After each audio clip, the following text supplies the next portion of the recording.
Alright, everybody, welcome back to Hot Topics TV. You already know if the topic is hot, we're on it. Listen, go ahead and hit that subscribe button for me. This is what you call a come up right here. We're talking about Snoop Dogg. Snoop Dogg started out his career at Death Row Records. You remember the infamous Death Row Records with Big Suge Knight and all the infamous stories about people getting beat down at Death Row Records. You had to be tough to make it on Death Row Records. Well, time has come full circle. It's funny how life changes and how time changes things. Because he's in prison doing 28 years.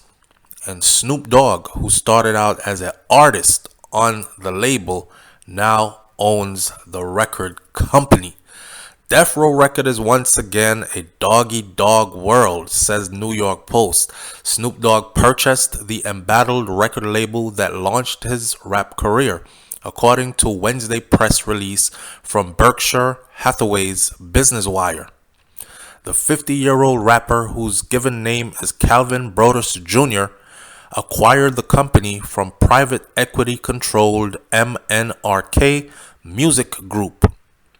I am thrilled and appreciative of the opportunity to acquire the iconic and culturally significant Death Row Records brand, which has immense untapped future value, Snoop Dogg said, according to the release.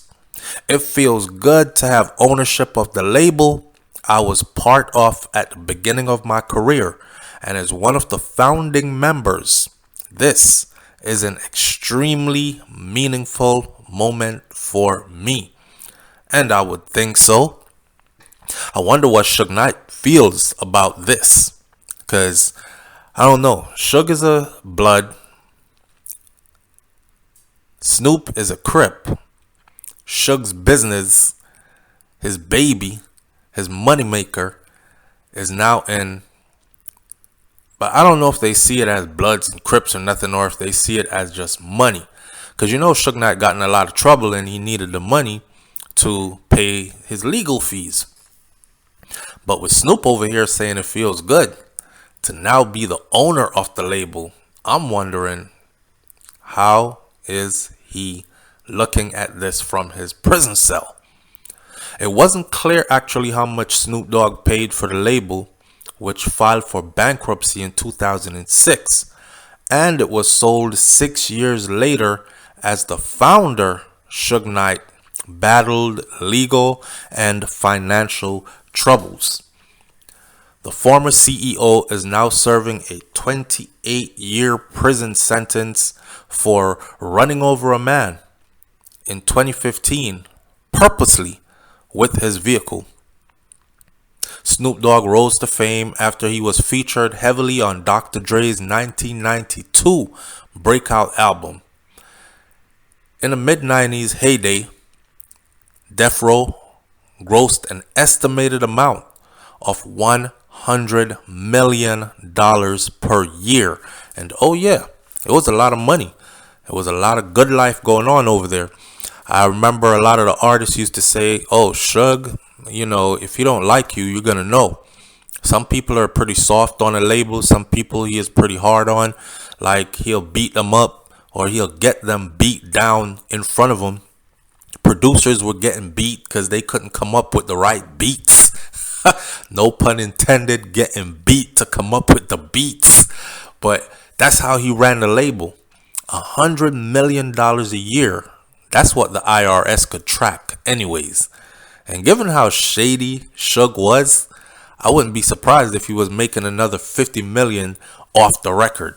You know, but here we are with Death Row Records. One thing I remember Suge Knight saying though is there ain't nobody else that's doing it like this.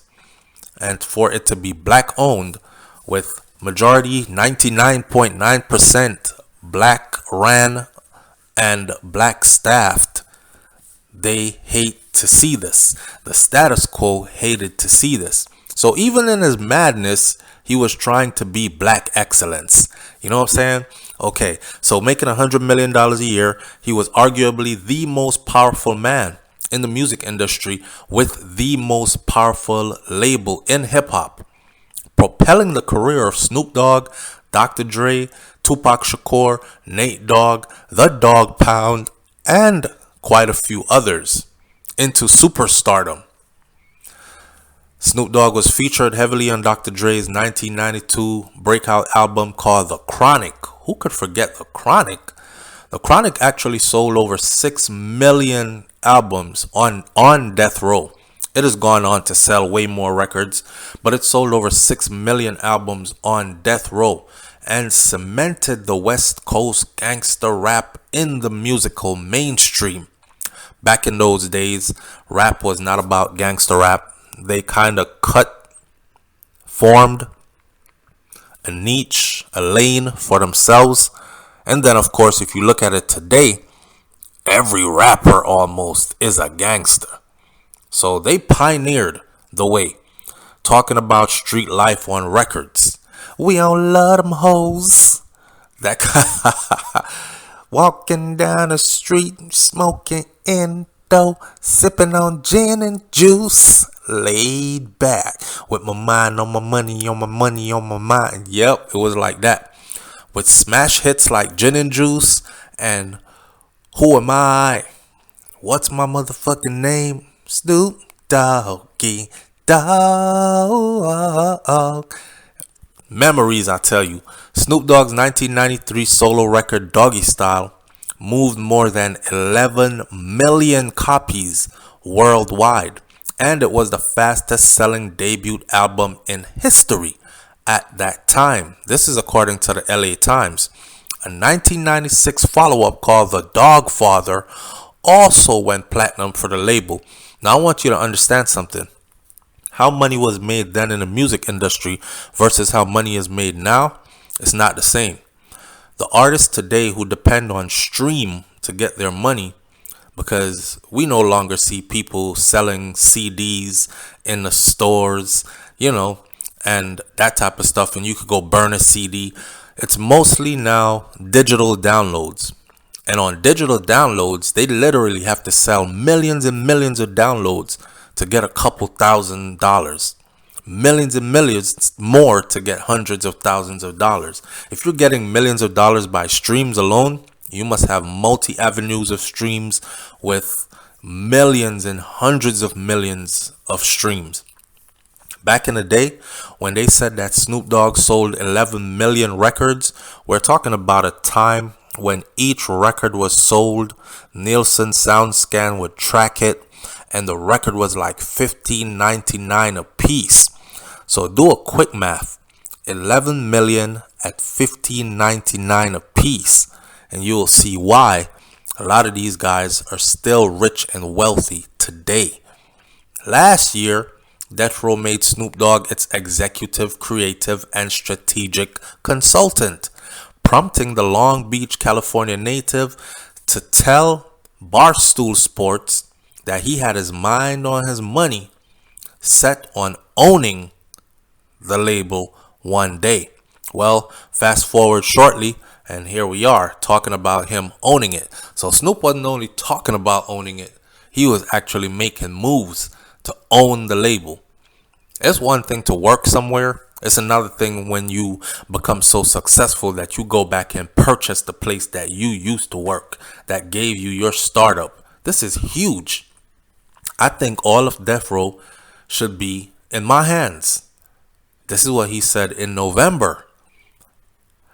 I should be running that shit, just like I'm in the position at Def Jam. Death Row means more to me because I helped to create that. Snoop's announcement came ahead of a banner week for the Drop It Like It's Hot rapper. His new album called BODR, which is like an acronym which stands for Back on Death Row, was set to be released on Sunday. The same day, he was scheduled to perform at the hometown Super Bowl alongside Dr. Dre and other hip-hop artists, with big names, of course. Man, that's huge. I don't even know what to say other than this is my whole life right here. Because when they came out, I was a youngin'. And now to fast forward into my adult years, I'm a grown man. I got a family of my own with children and all that. And I see Snoop Dogg over here, my elder, but not that much farther from my age group elder. And to see the progress that he has made. He escaped prison back in the day with a murder charge. Things could have turned out very different for Snoop. He could have easily been right where Suge Knight is at right now, serving 28 years or more, possible life sentence without parole. He beat that, and Snoop never looked back. And Snoop changed himself. And today, if you look at him, he's a grandfather. He is a household name. He is a certified celebrity. And he has his life together. He's still with the same wife. I mean, we hear cheating rumors and all that, but nothing's been proven. He's still with the same woman. His children are grown. They raised their babies together. And now he is over here, besides all the other business ventures that he is on, still selling records, still making a lot of money, still making hot music. And of course, now he owns the iconic, historic Death Row Records. Give it up to Snoop Dogg, man. I gotta say that. Give it up. Give it up. Leave your comments in the comment section below. Tell me what you think about this one, and I'll catch you on the next video. It's Hot Topics TV. You already know if the topic is hot, we're on it. I'm out. Peace.